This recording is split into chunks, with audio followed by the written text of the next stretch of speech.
Let me offer a reflection for what the Church calls World Communications Day.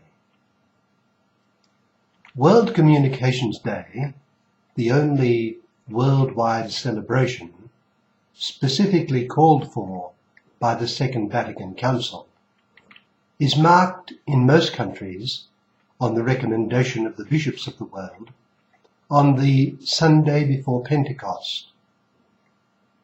The Pope's message for World Communications Day is traditionally published in conjunction with the memorial of St. Francis de Sales, whom the Church regards as the patron of writers, on the 24th of January. The scripture readings for the Sunday on which this celebration falls are the ones used for this day, including the Gospel for that Sunday. On World Communications Day, we especially think of the Church's mission of bringing this or that aspect of the truth of Christ to others through the media. Christ said that we are to proclaim him from the housetops. In all cultures and at all times, people ask the same basic questions about the meaning of life, and in every age the Church offers the one ultimate answer, and the answer is the person of Christ. And so we, as members of the Church, should be deeply interested in the world of communications and the messages that are being transmitted by means of them. It is Christ who is the way, the truth and the life for man, and we should exercise our influence as Christians in the world to ensure that the mass media do not impede, but indeed serve this great truth. In 2004, Pope John Paul II made the following point in his message for World Communications Day. Commenting on a notion which governs much of the media, he wrote this: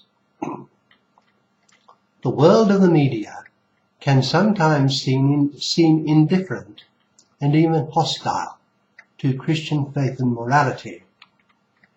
This is partly because the media are deeply influenced by the notion that the only absolute truth is that there are no absolute truths, or that, if there were, they would be inaccessible to human reason, and are therefore irrelevant. In such a view of things, what matters is not the truth, but the story. And so if something is newsworthy, or if it entertains, the temptation is to set aside the question of its truth."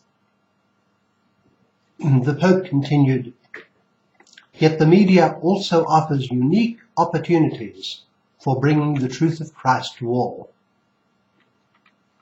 And so we must be acutely aware of the power and the possibilities for good and for evil of the media, whether radio, press, television.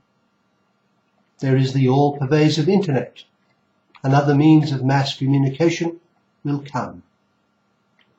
When Pope Paul VI visited Australia at the end of 1970, he addressed the journalists. He said to them that they were world power number one. He was implying that they must be aware of their power and influence and use it responsibly. Time and again, many have observed how much of a link there is between the entertainment industry, the media, the internet, and violence and sexual perversion. As we think back to Nazi Germany, we could ask, how could a nation come to accept what was done with so much violence by its Nazi leaders?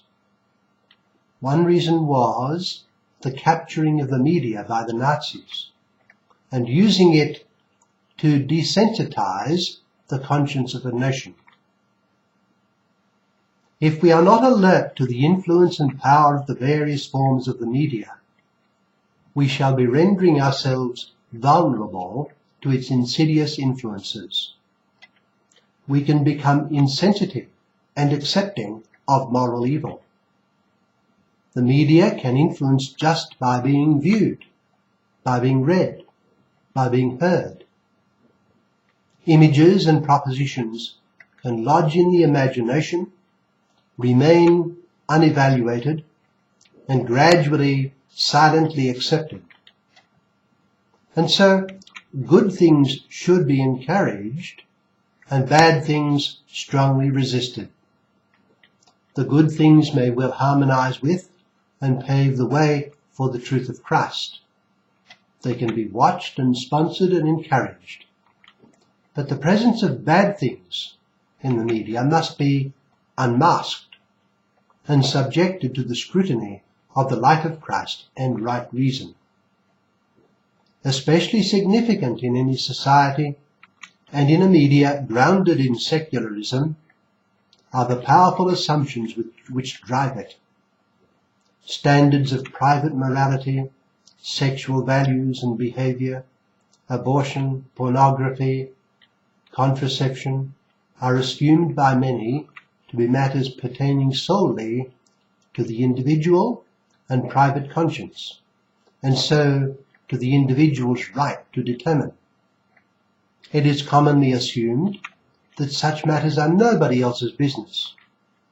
This is a powerful and hidden assumption. But moral values are not just private matters, for they contribute to public and social culture, and so form the values of others, indeed the values of a society. The values of society easily become the values of numerous individuals. Take one instance of a supposedly private matter, the availability of pornography on the internet.